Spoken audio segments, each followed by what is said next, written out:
اللهم صل على محمد وعلى آل محمد كما صليت على إبراهيم وعلى آل إبراهيم إنك حميد مجيد. اللهم بارك على محمد وعلى آل محمد كما باركت على إبراهيم وعلى آل إبراهيم إنك حميد مجيد. أعوذ بالله من الشيطان الرجيم. بسم الله الرحمن الرحيم.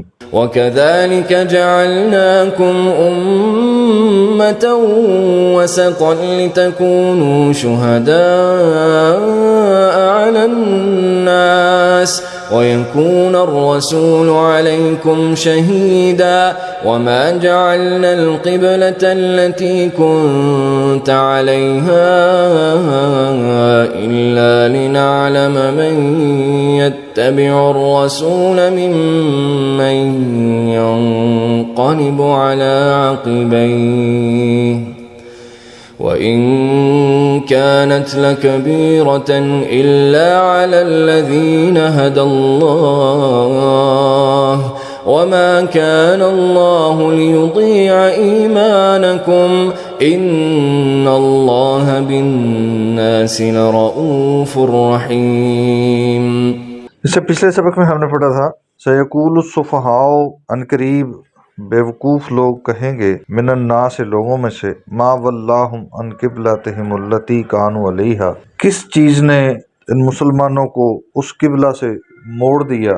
ما ولاہم عن قبلتہم التی کانوا علیہا، کس چیز نے ان کو اس قبلہ سے موڑ دیا جس قبلہ پر یہ پہلے تھے. قل للہ المشرق والمغرب، ان کو بتا دیجئے کہ تمام سمتیں تو اللہ کی ہیں، مشرق اور مغرب اللہ ہی کے لیے ہے، رخ بدلنے سے کوئی فرق نہیں پڑتا. یہدی من یشاء الی صراط مستقیم، وہ اس کو سیدھے راستے کی ہدایت دیتا ہے جو ہدایت لینا چاہتا ہے. وَكَذَلِكَ جَعَلْنَاكُمْ أُمَّةً وَسَطًا، وَكَذَلِكَ اور اس طرح، جعلناکم ہم نے تمہیں بنایا، امتاً وسطاً امت وسط، درمیانی امت، معتدل امت، لتکونوا تاکہ تم ہو جاؤ، شہداء گواہ یا گواہی دینے والے، وہ گواہی ہوتے ہیں نا، اللہ الناس لوگوں پر.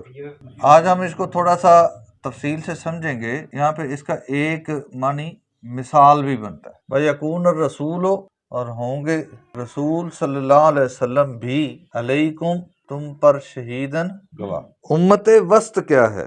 وہ امت جو سارے لوگوں کو ساتھ لے کے چلے، جس کے اندر اتنی لچک، اتنی کیپیسٹی ہو، جو اتنا ظرف رکھتی ہو، جس کا کردار اس طرح کا ہو کہ سب لوگ اس کی طرف متوجہ ہو جائیں. اللہ تعالیٰ نے بیت اللہ کو دوسرا قبلہ بنایا، کعبہ کو قبلہ کا رخ دے کے اس پوری زمین پر موجود جتنی امتیں ہیں ان کو امت محمدیہ کی طرف ان کا رخ موڑ دیا. اس لیے تاکہ وہ لوگ امت محمدیہ سے سبق حاصل کریں، امت محمدیہ کو مثال سمجھیں، امت محمدیہ کے کردار کو دیکھیں اور وہاں سے متاثر ہوں. اور پھر لوگوں کا کردار، لتکونوا شہداء تاکہ تم گواہ بن سکو. گواہی دو طرح کی ہے. ایک گواہی یہ ہے کہ قیامت کے دن جب حشر قائم ہوگا تو امت محمدیہ پچھلی امتوں پر گواہی دے گی کہ ان کے انبیاء نے اپنی امتوں پر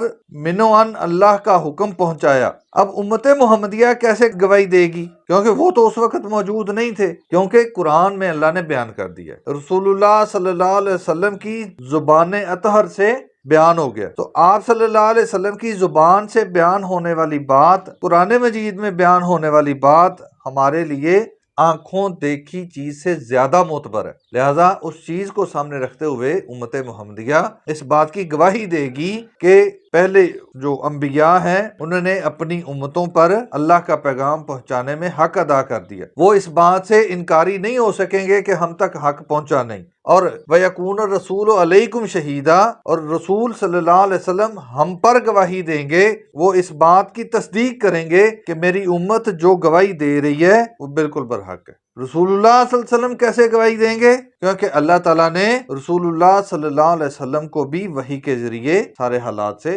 آگاہ کیا.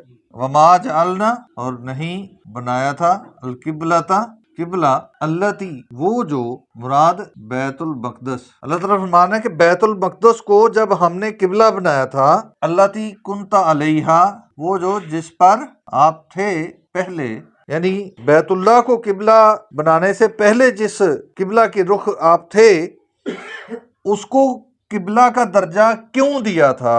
اللہ مگر لنعلم تاکہ ہم جان لیں پرکھ لیں من یتبع الرسول کون ہے جو رسول صلی اللہ علیہ وسلم کی اتباع کرتا ہے۔ کیا مطلب؟ بیت المقدس کو قبلہ بنا کے اللہ تعالیٰ کہہ رہے ہیں کہ میں چیک کرنا چاہتا تھا کہ کون رسول کی اتباع کرتا ہے، کہ جو مکہ میں رہنے والے عرب تھے ان کی محبت کس کے ساتھ تھی؟ وہ بیت اللہ کے متولی تھے، بیت اللہ سے وہ اپنی محبتیں رکھتے تھے، بیت اللہ سے اپنی معیشت جوڑے ہوئے تھے، بیت اللہ کے اندر انہوں نے سال ہا سال سے بت جمع کر رکھے تھے۔ بیت اللہ کے ساتھ جو اٹیچمنٹ تھی وہ اللہ تعالیٰ نے بیت اللہ کی بجائے بیت المقدس کو قبلہ اناؤنس کیا، تو دیکھنا یہ تھا کہ وہ جو لوگ جو بیت اللہ کی عمارت کے ساتھ محبت کرتے ہیں ان کے نزدیک یہ عمارت اہم ہے یا اللہ کا حکم اہم ہے۔ تو اللہ تعالیٰ فرما رہے ہیں کہ میں تو یہ دیکھنا چاہتا تھا کہ رسول کی اتباع کون کرتا ہے، اس لیے بیت اللہ کی بجائے بیت المقدس کو ہم نے کیا کیا؟ قبلہ بنایا، کیونکہ عمارت کے ساتھ محبت یا عمارت کو اپنا قبلہ سمجھ لینا وہ تو بت پرستی ہے۔ عمارت کیا ہے؟ اینٹیں ہیں نا۔ حضرت عمر فاروق رضی اللہ تعالیٰ عنہ نے حجر اسود کو مخاطب کر کے کیا کہا تھا کہ میرے نزدیک تو ایک پتھر ہے، اس سے زیادہ تیری اہمیت نہیں ہے، تیرا بوسہ لینے کا مقصد صرف یہ ہے کہ رسول اللہ صلی اللہ علیہ وسلم نے تیرا بوسہ لیا۔ ہماری محبت، ہماری عقیدت کس وجہ سے ہے؟ رسول اللہ صلی اللہ علیہ وسلم کی اتباع میں۔ جس چیز کو اللہ کا رسول ہمیں بتائے گا کہ یہ اہم ہے وہ اہم ہے، کیوں اہم ہے یہ سوال نہیں ہے۔ اللہ نے بتا دیا کہ یہ قبلہ ہے تو بس وہ قبلہ ہے، ہم نے عبادت تو اللہ کی کرنی ہے نا، ٹھیک ہے۔ اللہ تعالیٰ نے جس شخص کو رسالت دے دی، ہم نے بنی اسرائیل کے واقعات میں کیا پڑھا ہے کہ بنی اسرائیل موسیٰ علیہ السلام سے کہتے تھے کہ ہمارے لیے دعا کریں کہ ہمیں کوئی لیڈر مل جائے جو ہمیں جہاد کے لیے لے جائے۔ تو جب ان کو اعلان کیا گیا طالوت آپ کا بادشاہ ہوگا تو کہتے کہ یہ کیسے ہو سکتا ہے، اس کے پاس تو مال ہی نہیں ہے، اس کو تو ہم اپنا لیڈر نہیں مانیں گے۔ تو اللہ تعالیٰ نے فرمایا کہ وہ بنا دیا گیا ہے، وہ آپ سے عقل فہم میں زیادہ ہے، وہ طاقتور زیادہ ہے۔ یہ ریزن دیکھنا کہ کیوں ہے یہ تو ہم اس چیز کا قائل ہی نہیں ہے۔ ایک مسلمان، ایک مومن کا رویہ یہ ہے کہ اللہ کا حکم آ گیا ہے لہٰذا کیوں کا تصور ہی نہیں ہے، اللہ کا حکم ہونا کافی ہے۔ اب اسی طرح اگر بیت المقدس کی طرف یہ فیصلہ جب ہوا تو اللہ کا مقصد یہ تھا کہ ہم دیکھ لیں کہ امت محمدیہ میں سے، مکہ والوں میں سے کن کے دل اس عمارت کے ساتھ جڑے ہیں اور کن کے دل اللہ کے تابع ہیں۔ اسی طرح جب بیت المقدس سے واپس بیت اللہ کی طرف فیصلہ آیا تو اس وقت بھی کیا ہونا چاہیے تھا؟ ان یہود و نصارہ کو جو تکلیف پہنچی تھی وہ نہیں پہنچنی چاہیے تھی۔ کیوں کہ قبلہ تو صرف اللہ کی ذات کا حکم ہے، وہ جس عمارت کی طرف اللہ کا حکم دے دے وہ قبلہ ہے۔ فرق نہیں پڑتا کہ وہ بیت المقدس ہو یا خانہ کعبہ ہو، اصل میں یہ تبدیلی جو ہے یہ آزمائش ہے۔ میں یتبع الرسول، دیکھنا یہ تھا کہ ان میں سے کون اللہ کے رسول کی اتباع کرتا ہے، ممن ینقلب علی عقبیہ، ان میں سے جو اپنی ایڑیوں کے بل پھر گئے، وَإِنْ، اور بے شک، کانت، ہاں، لکبیرۃ، بہت سخت، الا علی الذین، سوائے ان لوگوں کے، ہدی اللہ، جن کو اللہ نے ہدایت دی تھی۔ یعنی بیت اللہ کو چھوڑ کے بیت المقدس کی طرف رخ کرنا یہ کوئی آسان کام نہیں تھا، کیونکہ لوگوں کے جذبات جڑے ہوئے تھے، صدیوں کا ایک تعلق جڑا ہوا تھا، تو یہ واقعی مشکل تھا۔ لیکن کس کے لیے مشکل تھا؟ جن کے جذبات ذاتی طور پہ جڑے ہوئے تھے، اور جن کے جذبات اللہ کی خاطر تھے ان کے لیے اہم کیا ہے؟ اللہ کا حکم۔ تو جیسے ہی اللہ کا حکم ہوا کہ بیت المقدس کی طرف پڑھنا ہے تو وہ پلٹ گئے، ان کو تو کوئی تکلیف نہیں ہوئی۔ وما کان اللہ، اور نہیں ہے اللہ تعالیٰ، لیضیع ایمانکم، کہ ضائع کر دے تمہارے ایمان یا اعمال۔ کیا مطلب؟